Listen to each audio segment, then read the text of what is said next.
we will be looking at question 40 of GATE Chemical Engineering paper of chemical engineering of the subject of heat transfer. So the question is, consider bare long copper wire of 1 mm diameter. Its surface temperature is Ts and ambient temperature is Ta, where Ts is greater than Ta. The wire is to be coated with 2 mm thick insulation. The convective heat transfer coefficient is 20 watt per meter square per Kelvin. Assume that Ts and Ta remain unchanged. To reduce the heat loss from wire, the maximum allowed thermal conductivity of the insulating material in watt per meter Kelvin rounded off to 2 decimal places is. So we have to find the thermal conductivity of the insulating material. The reference materials related to this question can be found out into these NPTEL links. So here let's just consider that we have a wire of radius r. Okay, so the radius is capital R, and we are providing an insulation of thickness T. So my radius of insulation, this entire, we are considering it as small r.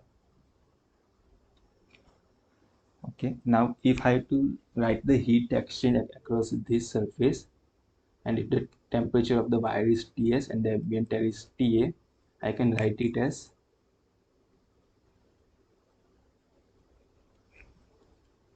this is my Ts, Ta.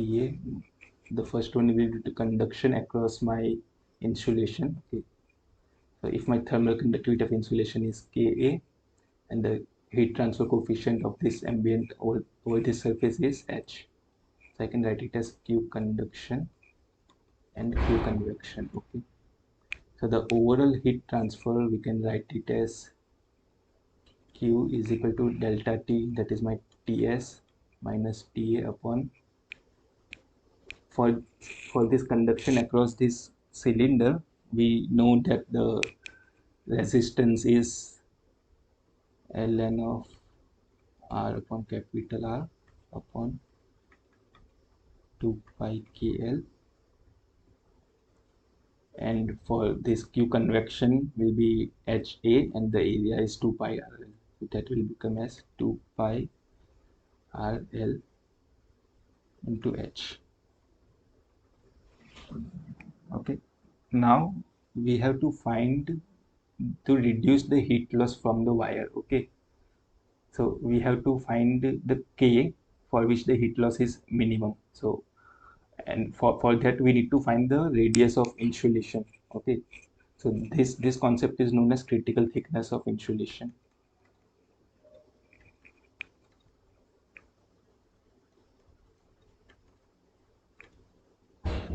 Critical thickness of insulation, and if it is given as RC, at which my dq by dr will be equal to 0.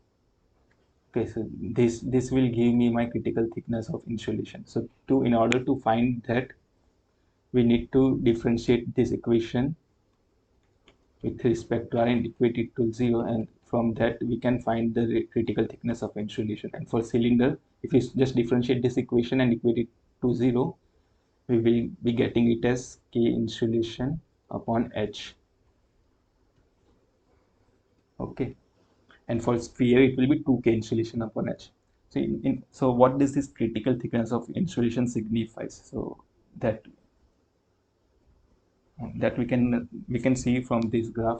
Let's just say if this is my radius of insulation and this is my heat loss, and if this is my R, so R is my radius of wire across from which the heat transfer will occur. So if I keep on increasing the radius of insulation, okay, so the heat transfer area will keep on increasing, due to which the trajectory will follow such a point.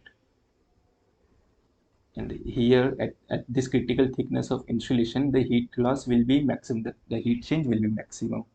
So this point is known as critical thickness of insulation.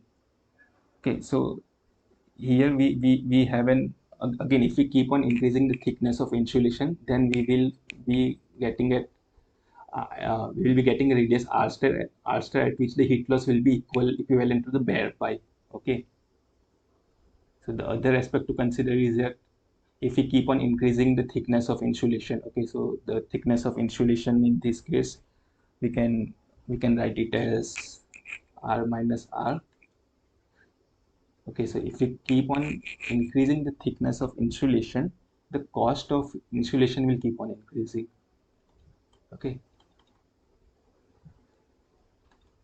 whereas the heat energy loss will keep on decreasing, the cost of energy. So we will get an optimum point over here at which my total cost is minimum. Okay, and my critical thickness of insulation should lie within this range. So this is my RC. So yes, so to summarize, the careful analysis of RC reveals that it is a fixed quantity determined by the thermal properties of the insulator. If R is greater than RC, then the initial addition of insulation will increase the heat loss until R equal to RC, after which it will begin to decrease. Okay, so if I keep on increasing the radius of critical thickness of insulation above RC, then the heat loss will begin to decrease. The same heat dissipation which was at bare pipe radius is again attended at R star. The critical thickness of insulation may not always exist for an insulated pipe if the values of K and H are such that the ratio K by H turns out to be less than R. So this was the summary. Now we can move on to our question. So here we have to reduce the heat loss from the wire to find the maximum allowed thermal conductivity of the material. Okay, and this maximum heat loss we know that will occur at RC equal to R. So in order to find the maximum allowed thermal conductivity, the RC should be less than the critical thickness of insulation should be less than R naught, and R naught is my radius of my bare pipe. Okay. So for cylinder, we know that the critical thickness of insulation is K insulation by H. It should be equal less than or equal to R naught.